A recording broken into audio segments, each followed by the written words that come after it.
Zirvə kursunun 29 mart 9-cu siniflər üçün olan sınaq suallarına baxaq.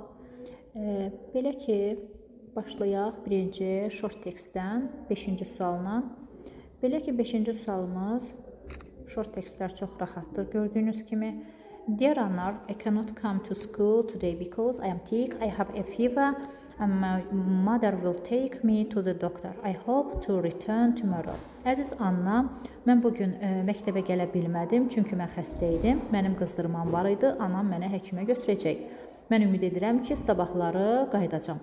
Belə ki, bizdən məktubun məqsədini istəyir. 5-ci testin cavabı B variantı olacaq. To explain why the writer cannot come to school. İzah edir ki, yazan nə üçün məktəbə gələ bilməyib. A variantı niyə səhvdir? Anna dəvət olunmur. C variantı niyə səhvdir? Kömək istənilmir. D variantı öz səyahəti haqqında danışmır və Annaya təşəkkür olunmur. Belə ki, 5-ci testin düzgün cavabı B variantı. 6-cı sualla davam edirik.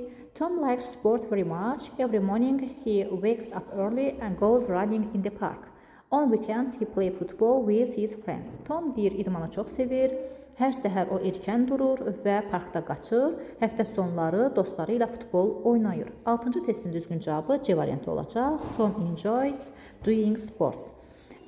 A variantı niyə səhvdir? İdmana nifrət edir, səhvdir. B variantı deyir, heç vaxt idman etmir.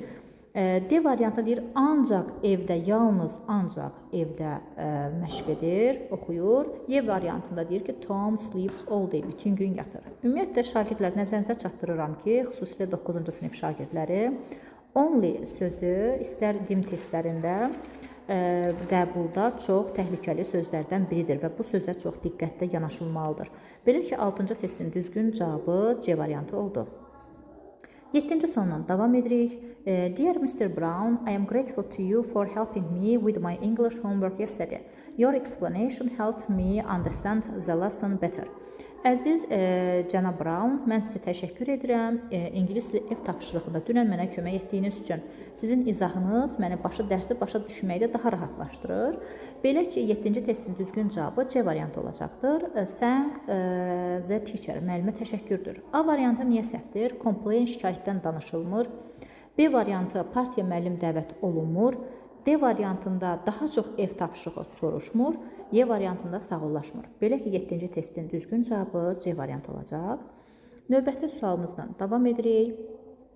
Belə ki, 8-ci sual mətnlə bağlıdır. Suallara baxaq, sonradan mətnə qayıdarıq. Belə ki, 8-ci sualda mətin nə haqqındadır?